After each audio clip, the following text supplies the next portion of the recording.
بسم اللہ الرحمن الرحیم، السلام علیکم ورحمۃ اللہ۔ اللہم صلی علی سیدنا و مولانا محمد النبی الامی وبارک وسلم وصلی علیہ۔ جناب، بات ہو رہی ہے تلاوت قرآن کے تعلق سے۔ ہم آئیں گے محترمہ جہان شاہ کی سمت، حافظہ ہیں، قاریہ ہیں، علم تجوید جانتی ہیں، مخارج کو سمجھتی ہیں۔ اقرا ٹی وی کے ناظرین کو سمجھائیے کہ تلاوت قرآن کے کیا آداب ہیں۔ جزاک اللہ خیر۔ اعوذ باللہ من الشیطان الرجیم، بسم اللہ الرحمن الرحیم، الحمد للہ وبہ نستعین ونصلی ونسلم علی رسولہ الصادق الامین، اما بعد۔ یہاں پر موجود لوگوں کو اور اقرا ٹی وی کے تمام ویورز کو السلام علیکم ورحمۃ اللہ وبرکاتہ۔ وعلیکم السلام ورحمۃ اللہ۔ ترتیل القرآن کی جب بات آتی ہے تو اس کے بہت سارے آداب ہیں، بہت سارے طریقہ کار ہیں۔ سب سے پہلا اگر اسٹارٹ لینا ہے، آپ نے قرآن پڑھنا سیکھنا ہے، تو سب سے پہلی چیز ہے مخارج۔ اگر آپ کے مخارج ٹھیک ہوتے ہیں تو پھر آگے کی چیزیں آتی ہیں۔ اور مخارج جو ہیں وہ بہت ساری متشابہات ہیں اس میں، الف عین ہا ہا، سمجھ رہے ہیں؟ اس طرح سے صاد سین تا، یہ دیکھیں اگر آپ ایک ساتھ بولتے ہیں نا تو وہ کتنی اس میں جو ہے نا وہ سملیرٹیز بھی کہہ سکتے ہیں نارملی، لیکن بہت ہیوج ڈفرنس بھی ہے۔ اور اس کی جو حکمت ہے وہ یہ ہے کیونکہ عربی زبان جو ہے وہ ایسی ہے جس کے حرکہ جو ہے نا، ایک حرکہ فتحہ ضمہ کسرہ کا بھی مطلب بدل جاتا ہے۔ اگر ایک ایک حرف بھی اس میں لفظ ہے، سوال، وا اور، ٹھیک ہے، ب استثناء، تو اور باقی کئی معانی ہیں، بہت سارے معانی۔ مطلب میں یہ تو آپ کو مختصراً بتا رہی ہوں، یہ صرف سمجھانے کے لیے ہمارے ویورز کو اقرا ٹی وی کے کہ کتنی اہمیت ہے مخارج کی، کہ یہ ایک پہلی سیڑھی ہے۔ اگر یہی خراب ہے، یہ آپ کی پہلی سیڑھی ہی نہیں آئی تو پھر آپ آگے ہی نہیں چڑھ سکتے ہیں۔ آپ ترتیل اچھی کر لیں، آپ کی آواز بہت اچھی ہو، آپ اس کی لحن بہت اچھی ہو۔ یعنی میرے اقرا ٹی وی کے ناظرین کیا سمجھے، مخارج کیا ہیں، کہاں سے آواز نکال رہے ہیں ہم؟ آواز تو نکال لیں، اس کی تو ڈیٹیلز ہیں بہت زیادہ کہ آپ کہاں سے نکال لیا، حلق ہے، زبان کا آگے کا حصہ ہے، تو اس طرح سے ڈفرینٹ جو ہے وہ صحیح ادائیگی اس کی ہونی چاہیے، اور اس کا حروف کی صحیح ادائیگی اور اس کا صحیح علم ہونا چاہیے، اور آپ پراپر طریقے سے کہیں سے سیکھیں جو آپ کو صحیح انداز سے سکھا دے، اس کی جو ہے وہ اس میں فرق کرنا سکھا دے۔ پہلی چیز ہو گئی مخارج، اور اس کے بعد آتی ہے ترتیل کا طریقہ کار۔ اس میں یہ ہے کہ سب سے پہلے روحانیت بہت زیادہ ضروری ہے۔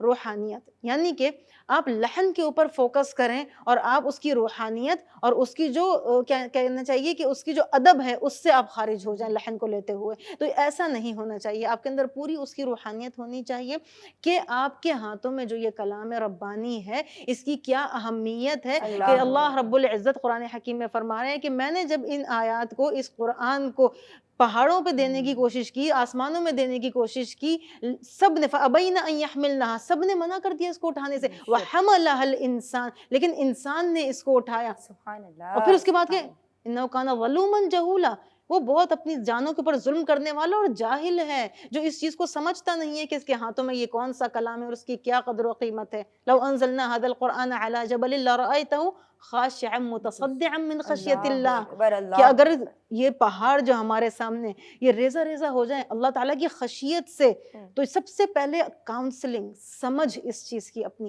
ضروری ہے کہ یہ قرآن مجید اللہ تعالیٰ کا کلام ہے۔ مخارج ہو گئے، ترتیل ہو گئی، تجوید کے اوپر اگر آپ آ جاتے ہیں تو یہ اس سے اور بہت آگے کی چیز ہے۔ تجوید میں کیا ہے، احکامات آ جاتے ہیں، احکام النون الساکنہ، احکام المیم الساکنہ، تنوین، را کے احکامات، حروف اللین، حروف المد، یہ ساری کی ساری چیزیں جو ہے یہ تجوید میں آ جاتی ہیں، اور اس طرح سے پھر آپ جو ہے وہ قرآن کو پڑھ سکتے ہیں صرف، یعنی یہ قاعدے اور ہیں، مکمل نہیں ہوگا لیکن پڑھنا۔ قرآن پڑھنے کے ایک چیز میں اس میں ضرور ایڈ کروں گی کہ پھر بھی آپ کا قرآن جو صحیح انداز سے پڑھنا ہے وہ مکمل نہیں ہوگا۔ اس میں ایک چیز جیسے قرآن پڑھنا اگر بغیر سمجھے ہوئے پڑھا تو ضرور غلطی ہوگی، چاہے جتنا سیکھ لو، جتنا بھی سیکھ لیں گے آپ، اگر وہ جو آپ پڑھ رہے ہیں، سمجھنے کے لیے کیا کیا؟ سمجھنے کے لیے ترجمہ والا قرآن موجود ہیں، جو آپ کی زبان ہے، جو آپ کی اپنی زبان کے ہیں، آپ آپ انگلش میں چاہتے ہیں، آپ اردو میں، ہر لینگویج میں الحمدللہ موجود ہے، کتنی ہر لینگویج میں موجود ہے الحمدللہ، کیونکہ دنیا کے ہر حصے میں جو ہے مسلمان پائے جاتے ہیں، چاہے ان کی تعداد قلیل ہو، لیکن یہ کہ موجود تو ہیں، اور قرآن الحمدللہ ساری لینگویجز میں موجود ہے۔ تو جب تک آپ سمجھیں گے نہیں نا تو ترتیل کے اور قراءت کے حقوق کو صحیح معنی میں ادا نہیں کر سکتے ہیں۔ کیا بات ہے، ماشاءاللہ۔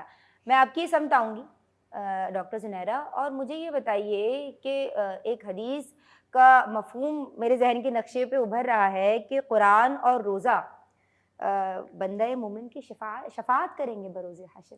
تو یہ کیسے شفاعت کا بے شک.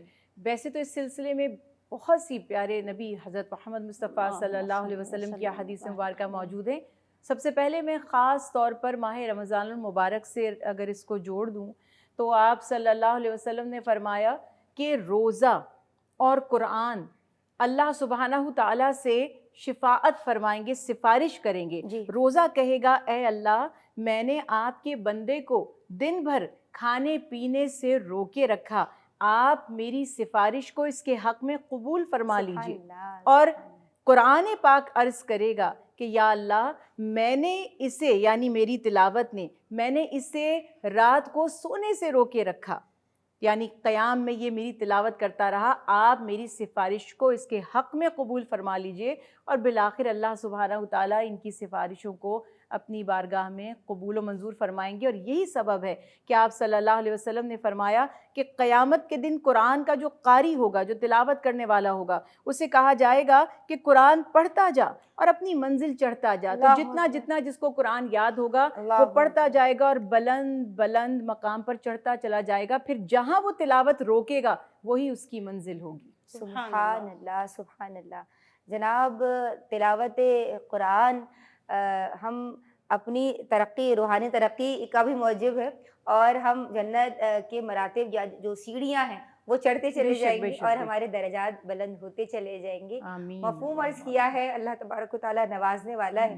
اس کتاب کی برکت جو کہ کتاب الہی ہے ہم سب پہ جاری ہو جائے اور ہماری زبانوں پہ حق جاری ہو جائے. اس دعا کے ساتھ ایک بریک لے رہے ہیں. اللہم صلی علی سیدنا و مولانا محمد النبی الامی و بارک وسلم.